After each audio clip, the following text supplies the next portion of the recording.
crushed me. Not one to duck around the subject. Absolutely crushed me. And that's fine. I don't care.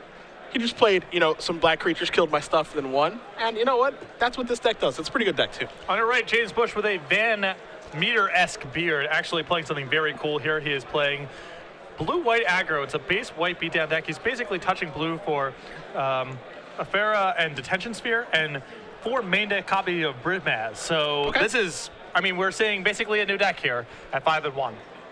Soldier of the Pantheon, Boros Elite, Precinct Captain, all the stuff you've come to expect. It was a good beard. Can't argue that. It was a good beard. As you do see another look at the beard in the Chicago Bears jersey, Tempo of Lightman's going to start things off for Bush. We saw Tenjum playing Orzhov Guildgate and pass the turn back, so we're underway here in round number 7 of 11 in St. Louis. Again, Tenjum's deck is pretty stock. He's got Desecration even, he's got Lifebane Zombie, he's got Ozadat, no Pack Rats in his deck as well, just like we saw from Joe Bernal. It looks like people are really shifting that way. And of course, Thoughtseize, which is going to reveal not 1, but 2 copies of Precinct Captain, a Boros Elite, a Daring Skyjack, a Spear of Heliod, and a Plains. So far, it's unclear what the blue-white dual land is, but of course we know it is for. From Andrew's side of the table, it's unclear what the blue-white dual is for, but we know it's for the new blue-white god and 4 copies of Detention Sphere. Yep. So we'll see what he wants to take here, because now he's got a good idea of what he's up against, which is a White Weenie-esque deck. Doesn't, again, as you mentioned, he doesn't know what the blue splash is for, but this is what he's up against. He's going to go ahead and take what looks to be a Precinct Captain. That'll go to the bin, and we'll see what second land Tenjum plays, assuming that he does have one, and then we'll move forward.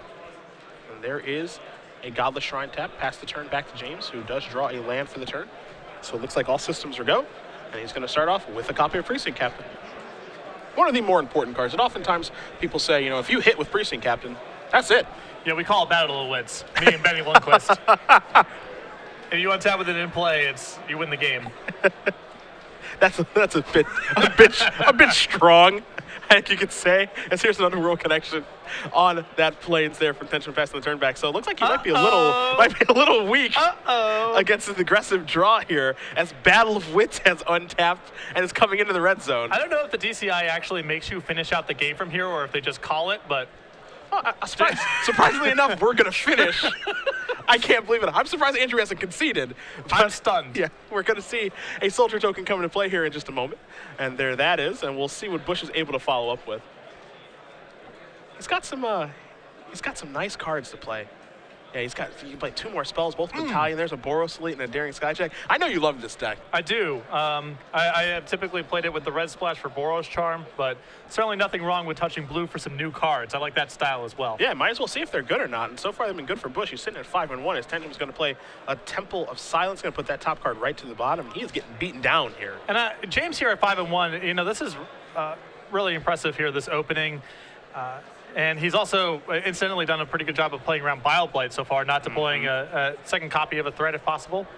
Something to be, you didn't have to worry about before against Mono Black, but now it's definitely something to be on the radar. 2 Bile-Blights in Tenjum's main deck, other removal, 2 Devour Flesh, and 4 copies of Hero's Downfall. He's also got 2 copies of Ultimate Price hanging out as well, as you see Spear of Heliod going to be placed onto the stack here in the first main phase before we do go to attackers. Probably the best time to play that. Going to send everybody in the red zone. 2 Battalion triggers, 1 for the Skyjack, 1 for the Elite, and it looks like Tenjum's going to take a whole bunch. Right on the chin. Yeah. It's going to be 4, 5, 6, 7, 8, 9, 10, 11, 12, 13 damage for Tenjum. Trigger that Precinct Captain, put another Soldier into play. I don't know if there's any coming back from this, because again, this is a deck that doesn't have a Mutilate-esque effect. It's certainly in game 1, because you don't expect people to be main decking Drown in Sorrow.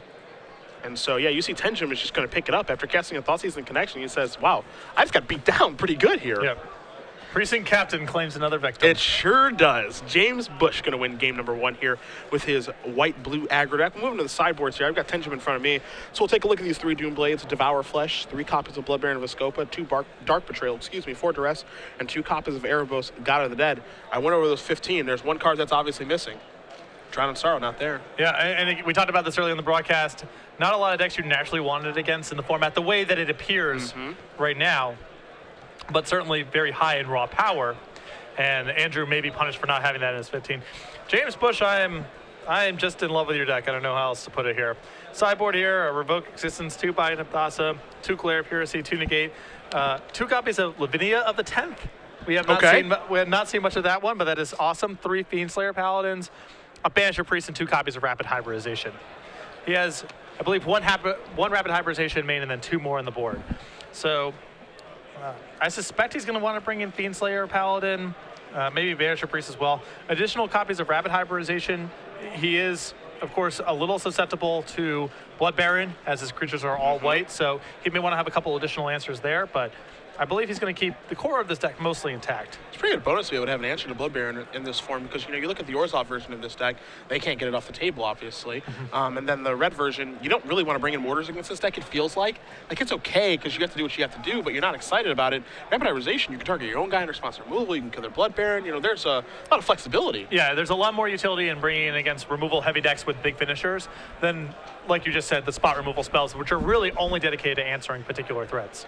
Again, I expect Tenjum to bring in, of course, these 3 copies of Doomblade. I don't know if this Devour Flesh is going to join us, and you can best believe those 3 Blood Baron with Scopus are going to come in. Dark Betrayal, Duress, and Erebos are probably going to sit on the bench here. But you can definitely tell that right now might be a great opportunity for a white-based aggro deck to really get in under the radar here before people actually decide that, okay, so I actually have to respect these decks and play Drown in Sorrow. Yeah, and even if that became a big part of it, you could just add more copies of Spear of Heliod and Ajani, which are helpful against sweepers, because some of your threats will now survive sweepers. Additionally, you have to commit less creatures to the board to have a threatening presence. So it's not like the white-based aggro deck can't adapt, but certainly you'd rather be playing in a field without sweepers than with them. Yeah. I definitely do agree with that. So we'll see what happens here. Again, Tenjum just playing the black-white Orzhov mid-range deck. It's just a take on Mono Black Devotion with some helpful white cards in Obsidian, Ghost Council, Blood Baron, Elspeth, and he's got not 1 but 2 copies of Revoke Existence in his main deck, which is a little bit surprising because you don't see disenchants in main decks nowadays in Magic, but we're starting to get there. And this is obviously a very good disenchant this format because it takes care of gods, Thassa being public enemy number 1. But this might be something that we start to see when you think about all of the decks. They've all got targets for Revoke Existence. Yeah, since there is enchantment kind of slapdashed on a lot of random powerful permanents in the format, it sort of changes the context of what disenchants mean. Yeah, this ends up being more of like just a pure removal spell than just like this flexible effect. You think about playing against blue-white, take care of Detention Sphere. You're playing against James Bush, you can take care of that Spear of Heliod. Maybe there are some other targets coming in after sideboard. He's got spheres of his own. Mono Black Mirror, you obviously want to control those He has his own gods, in fact. Yeah, he's got a Fara in his deck. Red-green monsters, you can take care of Courser, because it's an enchantment creature for whatever reason. I guess probably so it can be killed by Revoke Existence. And of course, Xenagos, God of Revel. So it feels like just about every deck has targets. Well, this is not the first time we've seen a Fara on camera. We saw it in a pretty stock Esper list that was just utilizing it alongside Elspeth and Obsidian. So we see Tenjum going to take a look at his hand. He's on the play this go around. We'll see what he's able to find. Looks like he's going to keep. We'll see what the Bearded Warrior and Mr. Bush is going to do. James's first, we've had the Junk Reanimator deck on camera earlier. This is the second deck that feels like we're starting to enter some new territory here. Yeah. It seems like you can really do something with this strategy right now. It's just Soldier of the Pantheon is going to start things off here for Bush. Tenjum just with a Temple of Silence to begin things on his end. And we'll see what he has for a second turn here. Again, no Packrat hiding out here. That's also kind of something in the favor of Bush's deck as well, that people aren't playing Packrat, because Packrat's good against this kind of strategy. I mean, I think that in the room today, if I had to predict, there's probably still a lot of Packrats floating around, but it has become feeling a little less of a guaranteed 4 of in some of these blacklists. A far the draw here for Bush. He's just going to play a Daring Skyjack and pass the turn back as Tenjum main phased that ultimate price on Soldier of the Pantheon, maybe to play around Brave the Elements, of course. One of the premier spells in these white-based aggro decks. Swamp is land number 3 for Tenjum, and we'll see what he wants to deploy here, if anything. A lot of power in his hand here. It looks like he has Blood Baron, Elspeth, and some removal spells along with lands. There is Precinct Captain, the draw here for Bush. See if he wants to deploy that, but he's going to start by attacking. You saw Tenjum opt to use the removal spell in his main phase with the ultimate price on the Soldier. He does have a Bile Blight in his hand, opting not to use that right away to take care of the Skyjack. So it looks like he's got a different plan for the Skyjack, as here's a Temple of Enlightenment. I'm going to take the top card, Will Bush. You see a Detention Sphere and a Far in his hand. He also has an Azorius Guildgate, too. So looks like he's got a lot of lands to produce blue mana. Yeah. That's always one of the problems with this deck. You're splashing just a couple of cards, and if you draw your splash cards and not the blue mana, you're obviously in a lot of trouble.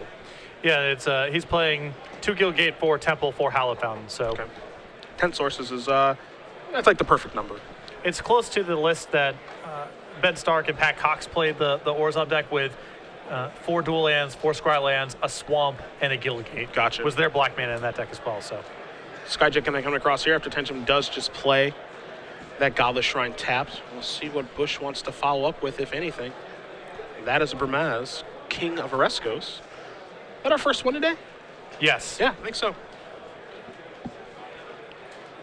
He's going to play an Azorius Guildgate and just pass the turn back. See if Tenjum has a removal spell for the Cat Soldier. Outside of Bile-Blight range, which is a nice little Of course. bonus. There's the Mutavault, and this is the Baron. So, the big one going to show up here for Tenjum, and he's going to confidently pass the turn back. We'll see what Bush is able to find on his turn. We know he has Rapid Hybridization in his deck. It's unclear if it's actually still in. And it doesn't look like it's in his hand. You see right now Detention Sphere, which conveniently enough cannot take care of Blood Baron. Another Skyjack hanging out over there. Looks like he's got a Plains, and then that Afara that we saw much earlier in the game. So it might be time to deploy the new blue-white god. It does give him an opportunity to possibly outpower Blood Baron. Yeah. It's a hard thing to do, but it's a lot of cards and a lot of presence on the board. We do see Bush. He's going to play Afara. So that's going to show up to the party, and there is the God of the Polis. This is not the first one of these we've seen today, though. We started off the tournament watching one of these from a Esper deck. player, Thank yes. you very much. Just Elspeth and Obsidat making it happen. Yeah. Blood Baron feeling frisky coming on in. So Bush going to go down to 16. Tenjum going to go up to 18. Andrew can sit on his hands now with that God in play. I figured out why he attacked. That's also reasonable. So Blood Baron number 2 is going to show up. Again, Tenjum 3 of those in his sideboard, none of them in his main deck. So he's drawn 2 of his sideboard cards. And this is what sideboard cards should do. You draw your sideboard cards, they should have a huge impact on the game. Yeah. And that's exactly what Blood Baron is doing right now, as Bush has no good attacks. You see Bush does have that Detention Sphere in his hand, just being stranded there. And yeah, he says, I can't beat this. And I think that his willingness to concede right there is an indicator that he did not have any Rapid Hybridization in his deck. Yeah, that's what it feels Because like. if he plays a creature there, he draws off his god, he finds a Rapid Hybridization, he's right back in the game, Yeah. So I think that quick concession meant that he had no outs. Let's see if he's going to go back to the drawing board or not, because you see Tenjum get back his sideboard back out, and we'll see if he wants to shift anything around here, of course. It'll be interesting. And James Bush being on the play for game number 3 makes a big difference. Yeah. Although these, his build of blue-white, certainly the Orzhov build as well, aren't that curve-oriented. They still can go 1-drop, 2-drop, 3-drop, but there's enough comes into play, tap lands, and hiccups with the colored mana, and you have Mutavaults that disrupt your curve sometimes, that it's not quite as consistently explosive as a deck like Boros, or even just straight White Weenie, which I've seen from time to time on Magic Online. Yeah. It was very popular week 1 when Theros came out. I saw just a lot of base white decks with Mutavaults. As time has gone on, Mutavault's basically too good not to play. They've expanded in the second color, but that's a deck that can very efficiently curve out. Yeah. James's deck is making some concessions to add a little bit more power. So you do see both players shuffling up. Looks like they're both going to the drawing board here a little bit, and I think, James is probably reaching for those Rapid Hybridizations, realizing that not only does it take care of Blood Baron, but it can also take care of all the other problem cards, and Lifebane, Zombie, Desecration Demon, and Obsidat. So might see him get that old one-man instant out that we typically see reserved for Mono Blue Devotion. Can certainly be useful here. And James is removing, it appears, some Detention Spheres, which I really like a lot. Me too. I know Detention Sphere has some good targets. There's Desecration Demon, Elspeth certainly, but James has to keep a critical mass of pressure in his deck. He can't have all removal all day long for everything Andrew tries to play, because he can't win that sort of game. He has to get on the board fast and then try to use one reactive card to answer the thing Andrew tries to do ultimately. Yeah, can't be too reactive. We saw Jeff Hooglin have a problem with that a little bit earlier in the tournament when he did lose to the Esper player that had far in their deck of draws, reactive spells, wasn't putting any pressure on. And while it's not the exact same case, again, too many reactive spells not putting enough pressure on will give Tenjum enough time to draw his Blood Barons and whatever he's looking for, Thought Seizes, to take the Rapid Hybridization that may or may not be in Bush's hand and just go from there. Yeah, it's two very different decks, but the concepts apply the exact same way.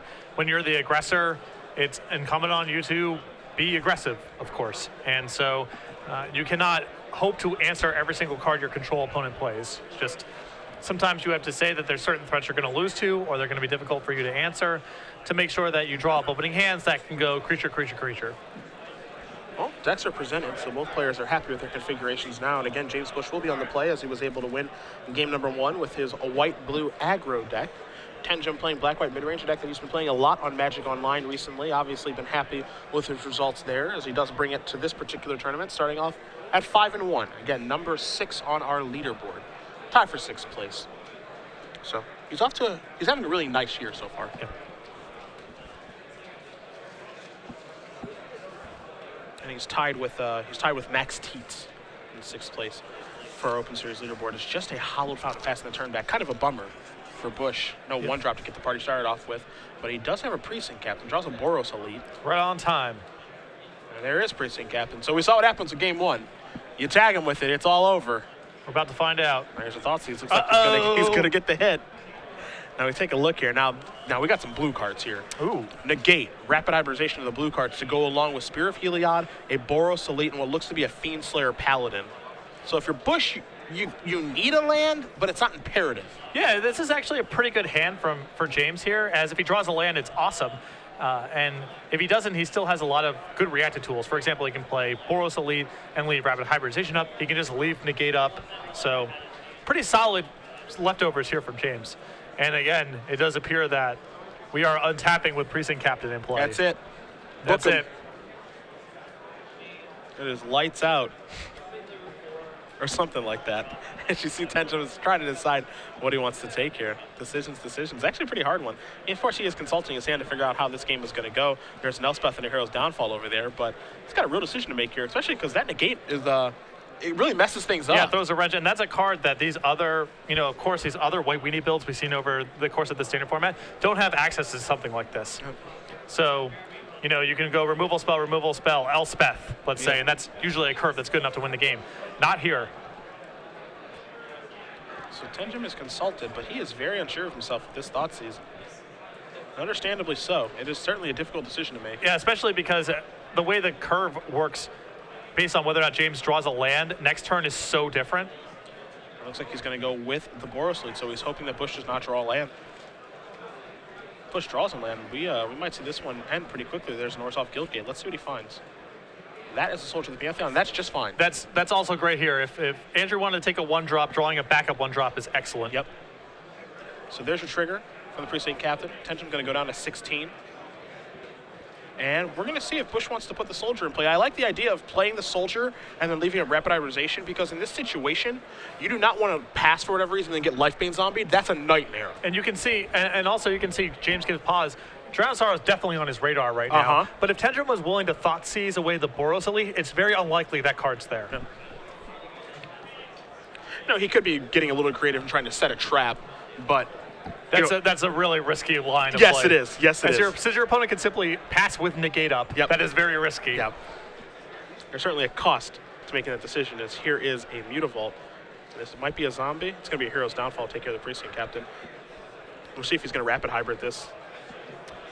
I like it. Yeah, the question is, do you Rapid Hybrid this or do you save it for the Blood Baron? I think you have to, because a 3/3 defender on Andrew's side of the table would be really hard. James would be hard-pressed to attack through it with his board as it's currently constituted. He's giving this a lot of thought. I like it. He's going to Rapid Hybrid this. And you see the flexibility of this card, as opposed to red that has Mortars and Boros Charm, and black that has, the removal spells.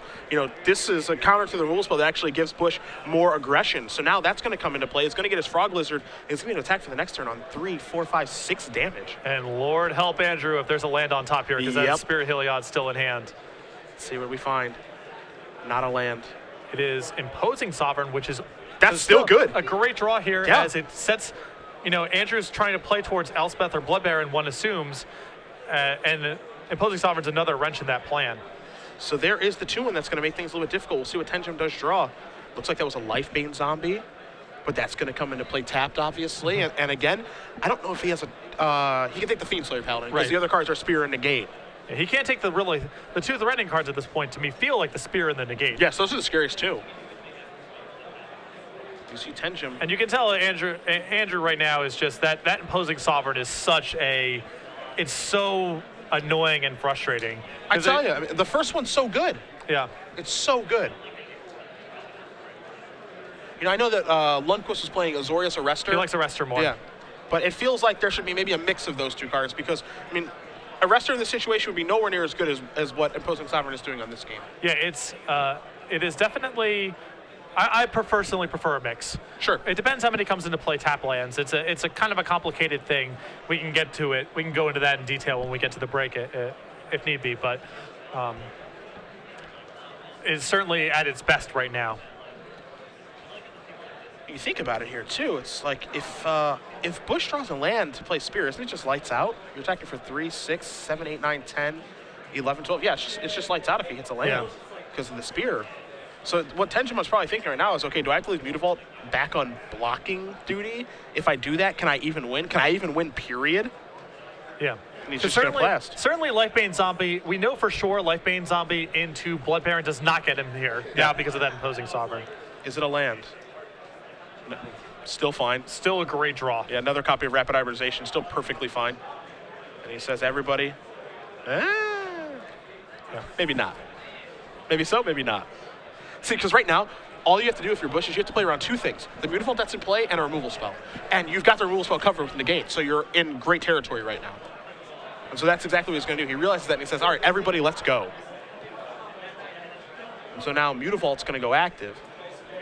He says, all right, block your Imposing Sovereign because that's causing the most problems right now. You see the die there to represent the 3/3. So these are going to trade. And this is still good for James because he's setting Andrew a turn back from being able to cast Blood Baron. Yes. Sits back with Negate and Rapid Hybridization in hand. James has been playing a really sharp match of Magic. There's a Lifebane Zombie. He says, sure, you can take a look at my hand. I've got Negate, I've got Rapid Hybrid. And there, yep, there's the Frog Lizard, appropriate token. And so there goes the Fiendslayer Paladin. And right now, Tenjum is at 4 life. Now this Rapid Hybridization is lethal. It's lethal. He can upgrade his creature. Yep. And he sees that play immediately, so he turns a soldier into a 3/3. He says, flip that over, quickly untap, draw a card, never even needed the third land. Drew the Hallowed Fountain now. And he says, attack with everybody, and that is going to do it. So James Bush, with white-blue aggro, defeats Andrew Tenjum 2-1. He may have went back to the drawing board for those Rapid Hybridizations, and if he did, it's a good thing. Yeah, I had to assume so because of how quick he conceded the second game in the face of those Blood Barons. Probably didn't have an out, but they were awesome that game. They looked very, very good. You can say they basically earned him the victory there. And he's moving on to 6-1 here in St. Louis. For Tenjum, number 6 on our leaderboard. It's a tough loss to pick up. He's trying to make up ground to get that Season 1 qualification of the Players' Championship, but it's not going to be this weekend that we see him in the elimination rounds. And now, I understand we're supposed to remain neutral, blah, blah, blah, blah, blah. I got a horse in the race now. James's deck is pretty sweet, I think, and also he just played a really good match of Magic. You can just tell when the operations are smooth, when players' motions are fast. You can tell he was thinking about and playing around the right things. Yep. Just a really impressive match against one of the Open Series best competitors, and probably a pretty challenging matchup. Andrew with a ton of very powerful cards against him, a lot of removal, Elspeth and Blood Baron to win the game with, and James is still a long tournament ahead of him, but 6-1, in great shape to make a run to the top 8. Yeah.